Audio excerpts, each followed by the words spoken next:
acest video tutorial vom învăța cum să rezolvăm sistemele de două ecuații liniare cu două necunoscute folosind metoda grafică. Pentru început avem nevoie să trasăm sistemul ortogonal de axe. A rezolva un sistem ortogonal de axe înseamnă să găsim coordonatele punctului de intersecție a celor două drepte de ecuație, drepte care sunt caracteristice ecuațiilor sistemului. Adică, noi din acest sistem va trebui să scoatem ecuațiile caracteristice dreptelor. Adică, din prima ecuație voi scoate că y este egal cu 4 minus 2x.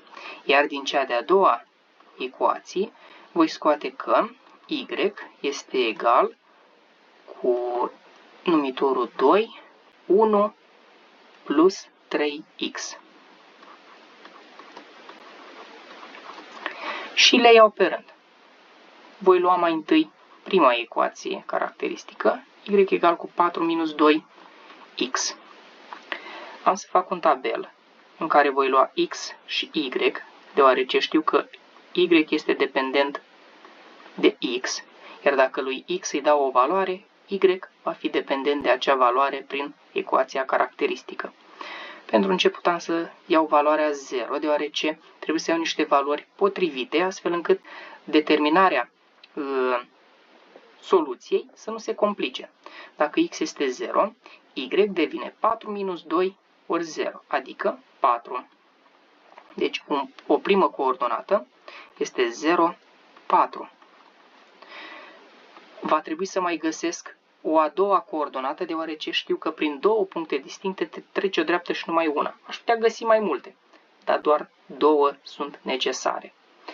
O altă valoare care aș putea să o iau ar fi 2. Dacă x-ul este 2, y devine 4 minus 2 ori 2, adică 0. Deci, o altă coordonată ar fi 2, 0. Acum când voi reprezenta în sistemul de axe x-o-y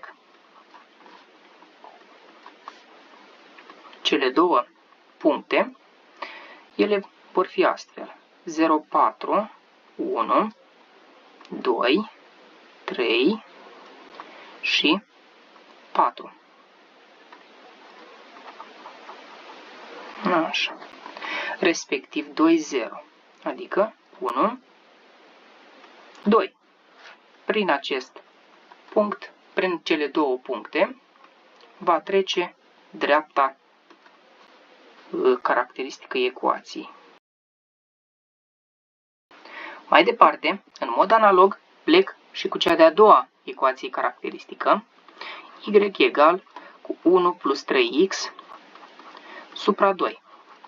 Fac tabelul x și y, astfel încât să găsesc seturi de coordonate. Pentru început să iau o valoare potrivită, să spunem, de exemplu, minus 1.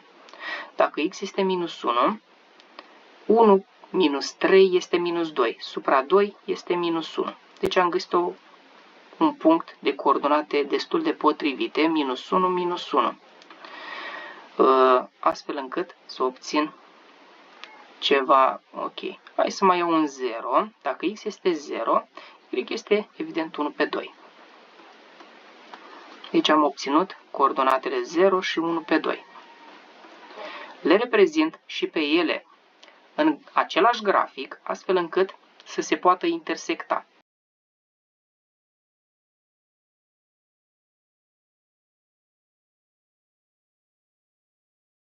Acum, prin cele două puncte, iarăși vom trasa o dreaptă,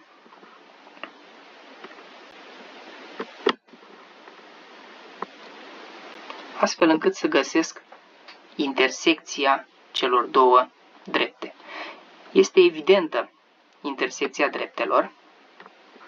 Hai să notez acest punct, să zicem cu S. S are și el niște coordonate care se determină relativ ușor. Se trasează perpendiculara din S mai întâi la axa absciselor și observăm că ea cade în 1. Am ales și un fundal al foii de matematică să ne dăm seama mai ușor. Deci, abscisa lui S este 1. La fel procedăm și pentru ordonată. Evident că trebuie să fie perpendicular pe axa ordonatelor. Și avem 0, 1, 2. Deci, ordonata lui S este 2. Astfel, soluția sistemului este egală cu coordonatele punctului S, adică perechea 1, 2. Acesta este algoritmul de rezolvare a unui sistem de ecuații liniară cu două necunoscute folosind metoda grafică. Spor la treabă!